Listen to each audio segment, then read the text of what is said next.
दिसायला जरी काळे असले राहतात खूप सुंदर. काळ्या माणसाचा आवाज चांगला असतो, काळ्याचा आवाज खूप चांगला असतो.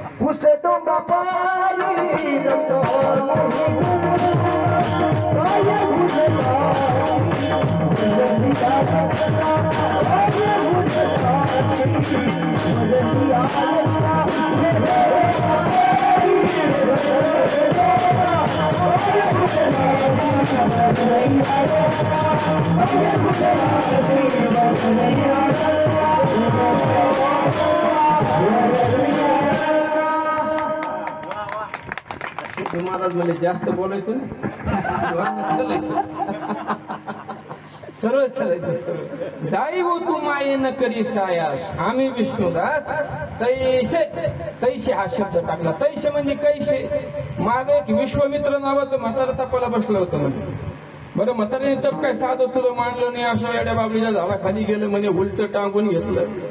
गवऱ्या गोळा केल्या आणि पेटीला गोल करून. धाव बसायला नाही का खिचडी गोल रिंगण करतो धाव बसायच्या टायमाला. गोल केलं आणि त्या इस्त्यामध्ये स्वतःला उलट टांगून घेतलं. कमी वाटलं म्हणून त्याच्यात भुरका टाकला दिसतो म्हणजे आणखी तप कडक खावं. इंद्राच्या असणारा धक्का बसला. इंद्र म्हणजे म्हाताऱ्याचं तप जर सक्सेस झालं तर हे वर येईन आणि इथं येऊन बिड्या पेन गड्या म्हणे खालीच राहिलेलं बरं. म्हणून मग इंद्राने रंभेला पाठवलं. पाठवल्याबरोबर विश्वमित्राने तप वगैरे सगळं सोडून दिलं. वारकाच्या दुकानात गेला, दाढी कटिंग करून आला, हेरडाय लावून आलं परमात्मा. जवान झालं, संसार केला. तैसे न हो तैसे तैसे पुराणांतरी जे आले तैसे आम्ही न हो तुझा. कामात पडले नाही, क्रोधात पडले नाही. आणि तिसरा प्रसंग सांगतो, संत लोभातही पडले नाही. इंद्रियाचे धनी आम्ही झालो, इंद्रियाचे धनी आम्ही झालो.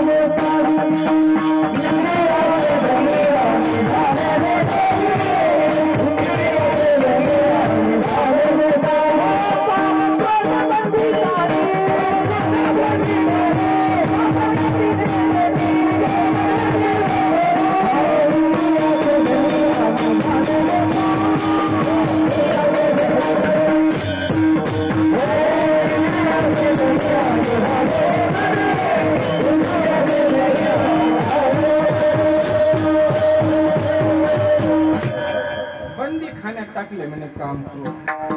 लोभाचा प्रसंग सांगतो. महाराजांकडे 18 विश्व दारिद्र्य होतं. 18 विश्व सगळे मिळून विश्व 18च आहेत. घरामध्ये 18 जागा असतात वस्तू ठेवण्याच्या. जुने जे वाडे आहेत का जुने शोधून काढायचे बराबर 18 जागा आहेत. देवळीमध्ये येतं, अलमारीमध्ये येतं, दाराच्या बाजूला एक देवळी असते, खाली एक तळघर असतं, भिंतीमध्ये अशा 2 पडदे असतात.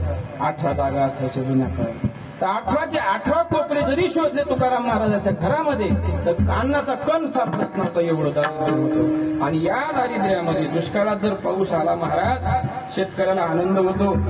अडचणीच्या काळात पाहुण्याने मदत केली, 5 लाख रुपये घेऊन द्या, 10 वर्षांनी द्या. 5 लाख घेऊन जा आणि 10 वर्षांनी द्या, आनंद होतो. तुकाराम महाराजाच्या घरामध्ये मुलाला मूतखडा झाला. त्यांचा एक मुलगा होता, त्याला मूतखडा झाला. तर मूतखड्याचं औषध देण्याकरता त्यांच्याकडे पैसा नव्हता. एक बायको अन्न करून मेली. अन्न तिला भरण्याकरता बिना अन्नाची दुष्काळी